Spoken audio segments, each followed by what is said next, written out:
हर हर महादेव मित्रों, स्वागत है आपका हमारे YouTube चैनल सोशल टॉक में। आज मैं आप लोगों को बताऊंगा कि किस श्राप के कारण कलयुग के पति पत्नी एक दूसरे से प्रेम नहीं करते हैं, जिसके कारण पत्नी अपने पति को छोड़कर दूसरे पुरुषों से संबंध बनाती है और इसी कारण से पति पत्नी के रिश्ते में दरार पैदा होती है तथा उनका जीवन दुखमय हो जाता है।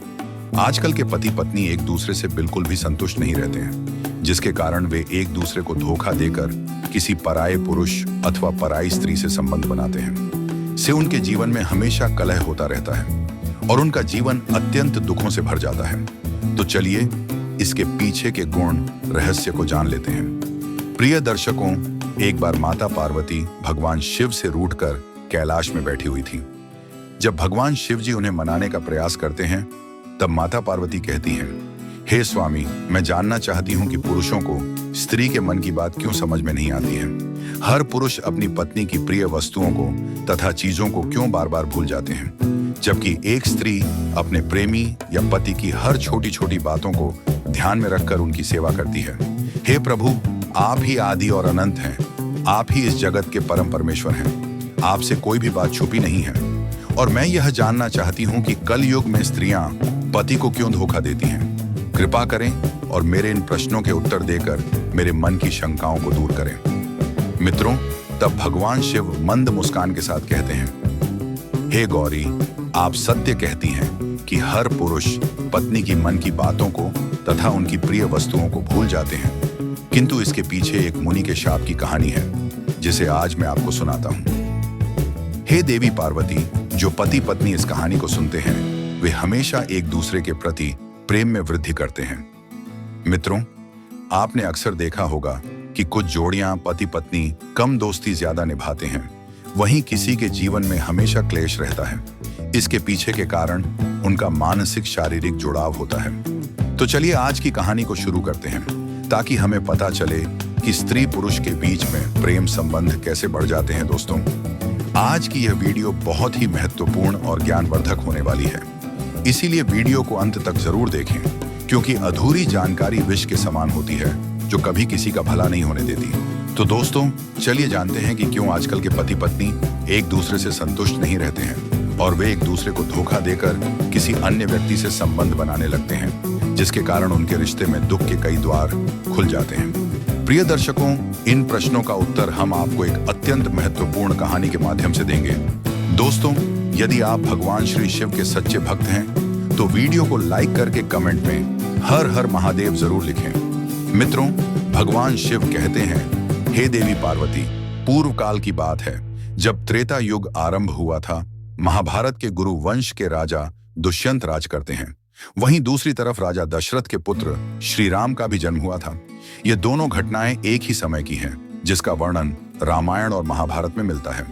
एक दिन की बात है, जब हस्तिना नरेश राजा दुष्यंत शिकार के लिए वन में अपने रथ में सवार गए थे।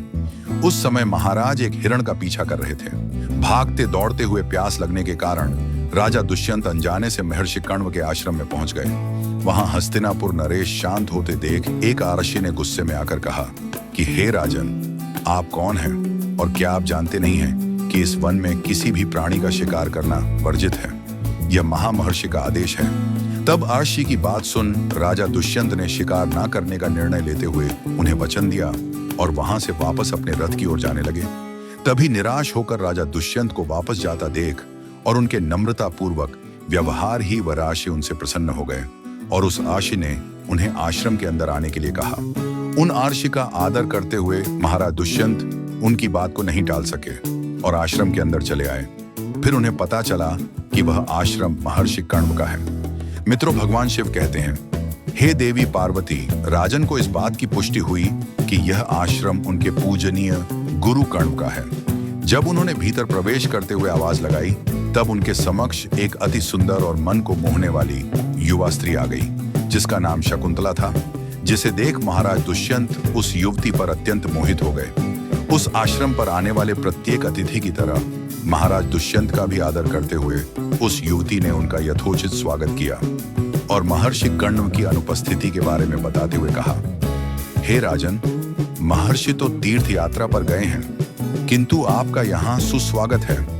कहिए, मैं आपकी किस प्रकार से सेवा कर सकती हूँ। देवी शकुंतला ने महाराज दुष्यंत की पूरी निष्ठा और सेवा भाव से सत्कार किया। शकुंतला की सेवा भाव से प्रसन्न होकर महाराज दुष्यंत ने उनसे पूछ लिया कि देवी, आप कौन हैं? तब वह कन्या बोली, महाराज, मेरा नाम शकुंतला है और मैं महर्षि कव की पुत्री हूँ। शकुंतला की बात सुन महाराज दुष्यंत आश्चर्यचकित होकर एकदम से बोल पड़े, हे देवी, आप यह क्या विचित्र बात कह रहे हैं? इसका आपको पाप भी लग सकता है। हे सुंदरी, क्या आप जानती नहीं हैं? महर्षि कर्ण तो आजीवन ब्रह्मचारी है, फिर आप उनकी पुत्री कैसे हुई? महाराज दुष्यंत की दुविधा को देख शकुंतला ने उन्हें अपने माता पिता की सत्यता से अवगत कराते हुए कहा, हे राजन, वास्तव में मैं तो राजर्षि विश्वामित्र और स्वर्ग की अप्सरा मेनका की पुत्री हूँ। मेरे जन्म की बड़ी विचित्र कहानी है। जब आर्षि विश्वामित्र घोर तपस्या कर रहे थे, तब देवराज इंद्र ने उनकी तपस्या को भंग करने हेतु अप्सरा मेनका को धरती लोक पर भेज दिया था। तभी ने उनके साथ प्रेम संबंध स्थापित किए थे, जिस कारण से मेरा जन्म हुआ था। किंतु ना ही मेरे पिता ने मुझे पाला और ना ही मेरे माता मेनका ने मेरी माता को भय था कि कहीं मुनि विश्वामित्र उन्हें श्राप देकर भस्म ना कर दे। इसीलिए उन्होंने मेरा परित्याग किया और मुझे वन में अकेला छोड़कर वे स्वर्ग में चली गईं।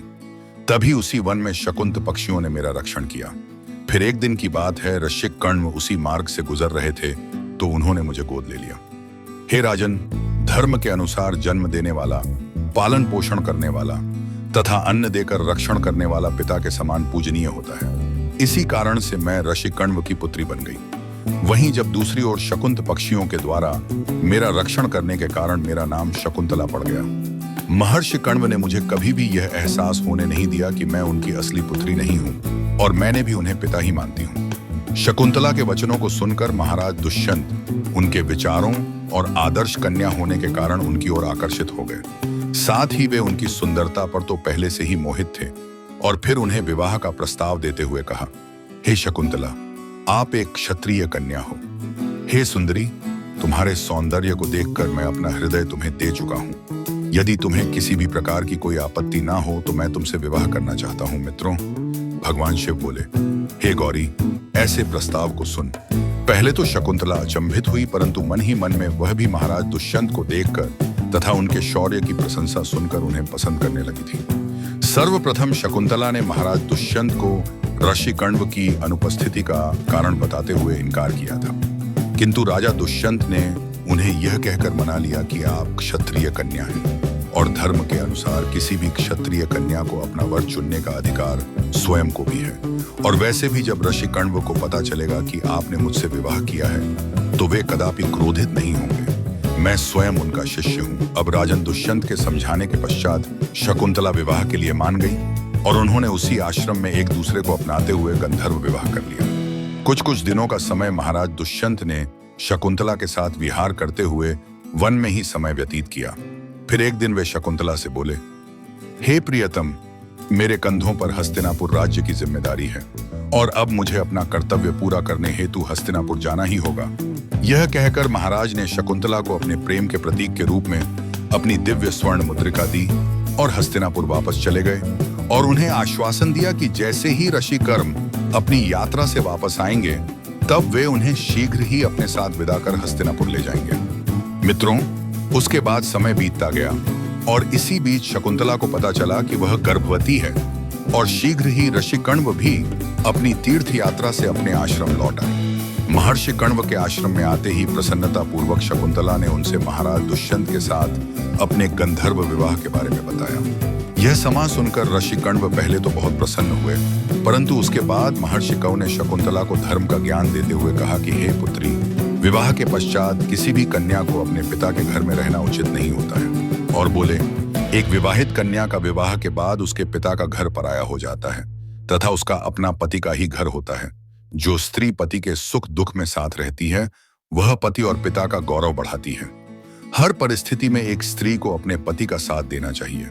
उसे इतना कहकर ऋषिक कण्व ने समझाया, हे पुत्री, तुमने उचित ही पुरुष का वर्णन किया है जिसका आज तीनों लोकों में गुणगान है। अब महर्षि कण्व ने खुशी खुशी अपनी पुत्री शकुंतला की विदाई करते हुए उन्हें अपने 4 शिष्यों और एक दासी के साथ हस्तिनापुर के लिए रवाना कर दिया।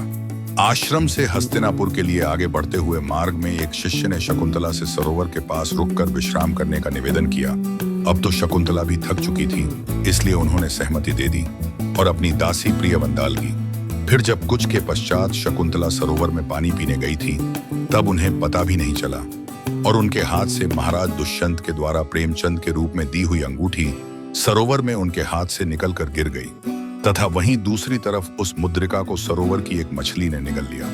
फिर अगले दिन जब शकुंतला हस्तिनापुर पहुंची और वहां के राज दरबार में गई, परंतु राजा दुष्यंत ने उन्हें पहचानने से इनकार कर दिया।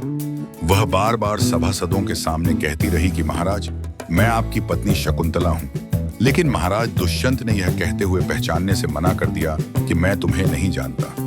यह औरत कौन है? मेरा अभी तक विवाह हुआ ही नहीं है, तो तुम मेरी पत्नी कैसे हुई?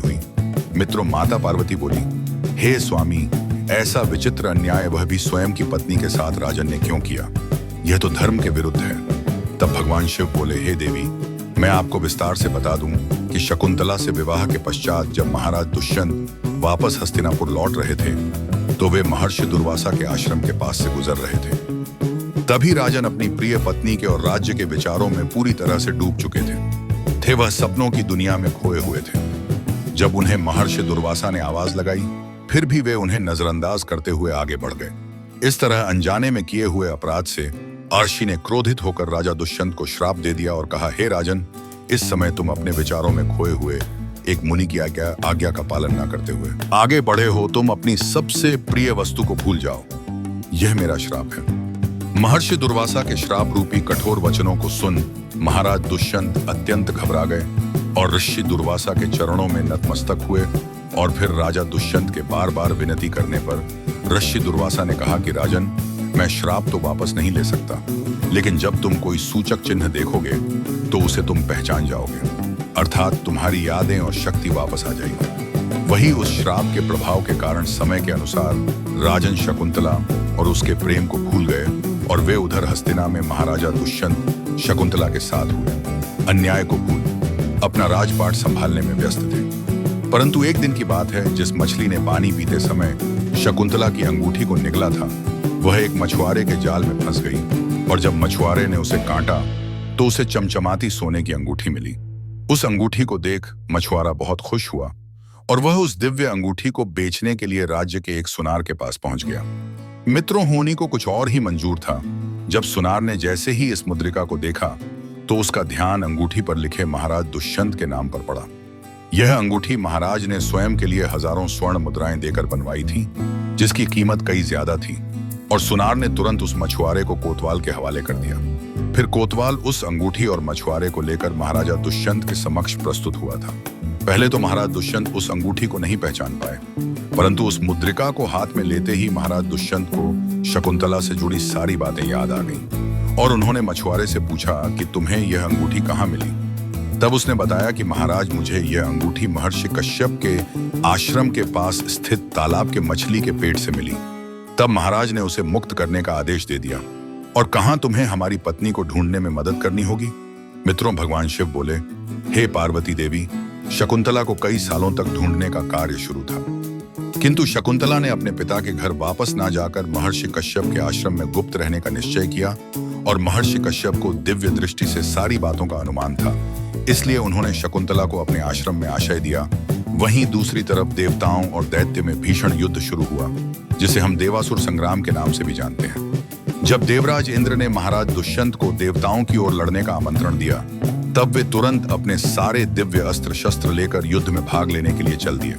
जब इंद्र सहित देवताओं ने भी महर्षि दधीच के पास जाकर उनके हड्डियों से वज्र और अन्य कई सारे अस्त्र प्राप्त किए, महाराज दुष्यंत, इंद्र और जामवंत जी ने भीषण युद्ध कर सभी असुरों का वध किया और फिर से स्वर्ग में धर्म की स्थापना की। देवताओं के द्वारा सम्मान देकर राजन दुष्यंत को एक विमान भेंट करके पृथ्वी लोक पर वापस अपने राज्य जाने की आज्ञा दे दी। जब राजन अपने विमान में बैठकर वापस हस्तिनापुर लौट रहे थे, उसी समय महर्षि कश्यप के आश्रम के पास एक छोटा बालक 4 शेरों के बीच अकेला खेल रहा था, जिसे देख राजा अत्यंत आश्चर्यचकित हो गए। उस बालक को देखकर महाराज के हृदय में प्रेम की भावना उमड़ पड़ी और वे वहां पहुंच गए और बालक को गोद में उठाने के लिए आगे बढ़े तो शकुंतला की सखियां पीछे से चिल्ला उठी और बोली, हे भद्र पुरुष, आप इस बालक को ना छुएं, अन्यथा आप जलकर भस्म हो जाओगे मित्रों। क्योंकि बालक की भुजा में एक अत्यंत जहरीला सांप डोर बनकर बंधा हुआ था और जो भी बालक को छू लेता था उसी सांप के वश के कारण वह जलकर मर जाता था। फिर भी यह बातें सुनकर भी दुष्य स्वयं को ना रोक सके और उन्होंने बालक को अपनी गोद में उठा ही लिया। उस समय सभी सखियां आश्चर्य से देख रही थीं कि भरत की भुजा में बंद झाला सर्प डोर पृथ्वी पर गिर गया है। सभी को ध्यान था कि बालक को जब उसका पिता अपनी गोद में लेगा तब वह काला डोरा पृथ्वी पर गिर जाएगा। उस समय सखियां प्रसन्न होकर भागते हुए शकुंतला के पास गईं और समस्त वृत्तांत शकुंतला को सुनाया। यह सुनकर शकुंतला भी ते हुए महाराज दुष्यंत के पास आई और शकुंतला को देखते ही महाराज दुष्यंत ने उन्हें तुरंत पहचान लिया। तत्पश्चात शकुंतला से अपने किए के लिए क्षमा प्रार्थना मांगी और कश्यप आर्षि की आज्ञा लेकर शकुंतला और अपने पुत्र को लेकर हस्तिनापुर लौट आए और शकुंतला को सारी प्रजा के सामने अपनी रानी के रूप में स्वीकार किया। महाराज दुष्यंत और शकुंतला की इस तेजस्वी पुत्र का नाम भरत था। बड़े होकर भारत महान प्रतापी सम्राट बने और उन्हीं के नाम पर हमारे देश का नाम भारतवर्ष हो गया। मित्रों, भगवान शिव बोले, हे देवी, अब मैं आपके प्रश्नों के उत्तर देता हूँ। आप जानना चाहती हैं कि क्यों कोई पति अपने पत्नी की प्रिय चीजों को भूल जाते हैं। इसके पीछे का कारण अर्षि दुर्वासा का श्राप है। इसीलिए पति पत्नी की प्रिय चीजों को भूल जाते हैं, जैसे कि पत्नी का जन्मदिन, विवाह की तिथि। पत्नी की सभी महत्वपूर्ण बातों को भूलने का शाप पुरुषों को मिल चुका है। इसीलिए हे देवी, अगर पति से कभी अनजाने में भूल होती है तो उसे माफ कर पत्नी को साझा करना चाहिए, क्योंकि स्वयं परमपिता ब्रह्मा जी ने स्त्री को पुरुषों के मुकाबले कई गुना अधिक सहन शक्ति दी है, जिसके चलते स्त्रियां पुरुषों से बहुत समझदार और भावुक होती हैं। इसी श्राप का असर आज कलयुग में दिखाई पड़ते आजता है। हे गौरी, इसलिए हर पति पत्नी को एक दूसरे को समझकर मानसिक और शारीरिक रूप से गहरा मजबूत जुड़ाव रखना चाहिए। हे देवी, कथा यही समाप्त नहीं होती। कलयुग में यह श्राप कई रूपों में प्रकट होता है। पति पत्नी के बीच न केवल शारीरिक असंतोष बल्कि मानसिक भावों की अदला बदली में भी कठिनाई आ जाती है। आइए कुछ और बिंदुओं पर विचार करें। पहला है संवादहीनता का खतरा। श्राप का प्रभाव सबसे पहले संवादहीनता के रूप में उभरता है। दंपति छोटी छोटी बातों पर नाराज होकर बोलना बंद कर देते हैं, मन में दूषित भाव बैठने लगते हैं। दूसरी बात है कि काम वासना और उसकी प्रबलता। विश्वामित्र और मेनका का उदाहरण यह बताता है कि काम वासना देव, आर्ष, मनुष्य सभी को प्रभावित कर सकती है। लेकिन जब यह वासना दाम्पत्य धर्म से परे जाकर भटकती है तो अपने साथ दुख और अपराध बोध ही लाती है। राजा चंद्रसेन का प्रसंग इस तथ्य को और भी स्पष्ट कर देता है। उनके एक असावधानी क्षण ने सारे भव को कलंकित श्राप का भाजन बना दिया। तीसरी बात है कि त्रिगुण का प्रभाव सत्व, रजस, तमस मनुष्य के भीतर। सत्व, रजस और तमस, इन तीन गुणों का मिश्रण रहता है। दाम्पत्य में जब रजोगुण और तमोगुण बढ़ जाते हैं तो असंतुष्ट और भोग की इच्छा बलवती होती है। सत्व गुण का संवर्धन करके धार्मिक अनुष्ठान, सत्यदान, प्रेम, करुणा आदि से इस श्राप का प्रभाव बहुत हद तक घटाया जा सकता है। बात है त्याग, समर्पण, आदर और प्रेम विवाह।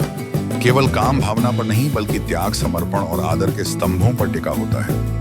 यदि पति पत्नी एक दूसरे की भावनाओं को समझे, दर्द को बांटे और अपनी खामियों को स्वीकार करें तो कलह का अंत हो जाता है। यह श्राप तब भी मौजूद है परंतु वह निष्प्रभावी सा हो जाता है, क्योंकि दाम्पत्य में प्रेम रूपी अजय दीवार बन जाती है। अंतिम बात है कि प्रायश्चित का मार्ग महर्षि दुर्वासा का श्राप कठोर था, किंतु उन्होंने यह भी कहा था कि यदि संवाद और प्रेम बना रहेगा तो कलयुग के दंपति श्राप के दुष्प्रभाव से बहुत हद तक बच सकेंगे।